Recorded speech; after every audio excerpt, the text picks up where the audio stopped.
12. Alphonse Gabriel Capone, January 17, 1899 to January 25, 1947. Sometimes known by the nickname Scarface, was an American gangster and businessman who attained notoriety during the Prohibition era as the co-founder and boss of the Chicago outfit from 1925 to 1931. His 7-year reign as a crime boss ended when he went to prison at the age of 33.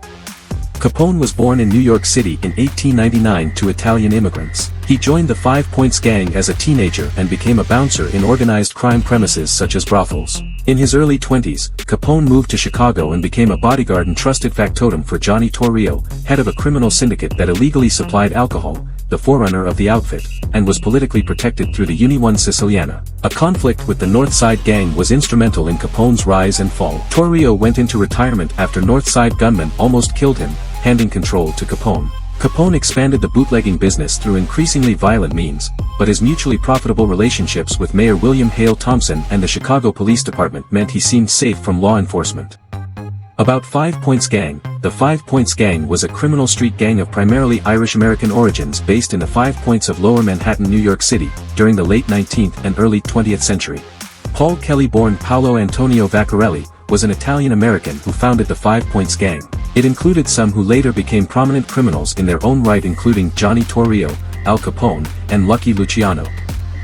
About Paul Kelly, born Francesco Paolo Antonio Vaccarelli, December 23, 1876 to April 3, 1936, was an Italian-born American mobster, who founded the 5 Points Gang in New York City. He had started some brothels with prize money earned in boxing. 5 Points Gang was one of the last dominant street gangs in New York history. Kelly recruited young, poor men from the ethnically diverse immigrant neighborhoods of Lower Manhattan.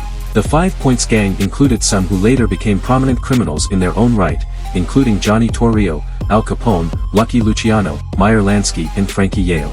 At the peak of his criminal career, Kelly was ranked by the New York Times in 1912 as, perhaps the most successful and the most influential gangster in New York history. Kelly was said to support election of Democratic Tammany Hall politicians with his gang's activities at elections.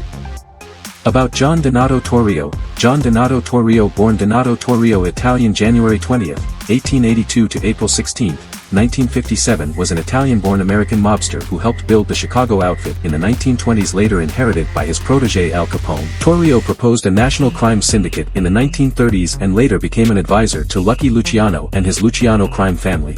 Torrio had several nicknames, primarily the Fox, for his cunning and finesse. The U.S. Treasury official Elmer Eyre considered him the biggest gangster in America and wrote, "He was the smartest and, I dare say, the best of all the hoodlums." Best, referring to talent, not morals. Virgil W. Peterson of the Chicago Crime Commission stated that his talents as an organizational genius were widely respected by the major gang bosses in the New York City area. Capone apparently reveled in attention such as the cheers from spectators when he appeared at baseball games. He made donations to various charities and was viewed by many as a modern-day Robin Hood.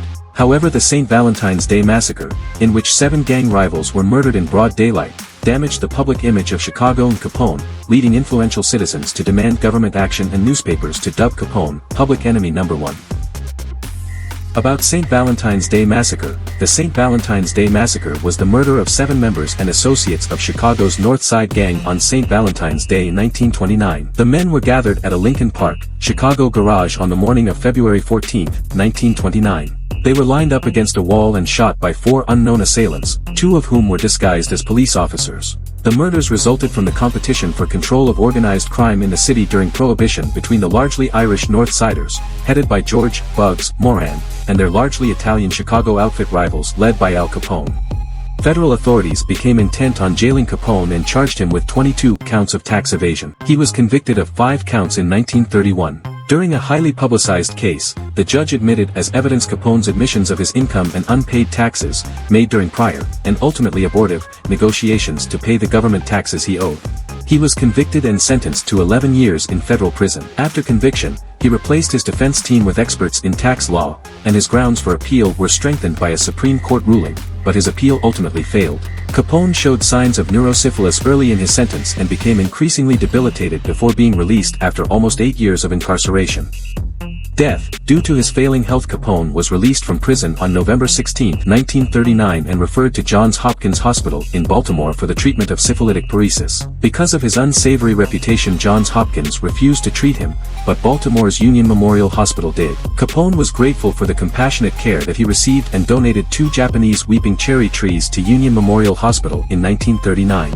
After a few weeks of inpatient and outpatient care, on March 20, 1940, a very sickly Capone left Baltimore and traveled to his mansion in Palm Island, Florida. In 1942, after mass production of penicillin was started in the United States, Capone was one of the first American patients treated by the new drug. Though it was too late for him to reverse the damage to his brain, it did slow down the progression of the disease. In 1946, his physician and a Baltimore psychiatrist examined him and concluded that Capone had the mentality of a 12-year-old child. He spent the last years of his life at his Palm Island mansion, spending time with his wife and grandchildren. On January 21, 1947, Capone had a stroke. He regained consciousness and started to improve, but contracted bronchopneumonia. He suffered a cardiac arrest on January 22 and on January 25, surrounded by his family in his home, died after his heart failed as a result of apoplexy. Al Capone is a 1959 biographical crime drama film directed by Richard Wilson. Jose Calvo in Du Mafiosi contro Al Capone 1966. Jason Robards in the St. Valentine's Day Massacre 1967. Ben Gazzara in Capone 1975. Robert De Niro in Brian De Palma's Elliot Ness biopic The Untouchables 1987. Ray Sharkey in The Revenge of Al Capone 1989. Eric Roberts in The Lost Capone 1990. Titus Welliver in Mobsters 1991. Michael Katsahilis in The Making of the Mob, Chicago 2016. Cameron Gary in Timeless 2017. Milo Gibson in Gangsterland 2017. Tom Hardy in Josh Trank's biopic Capone 2020.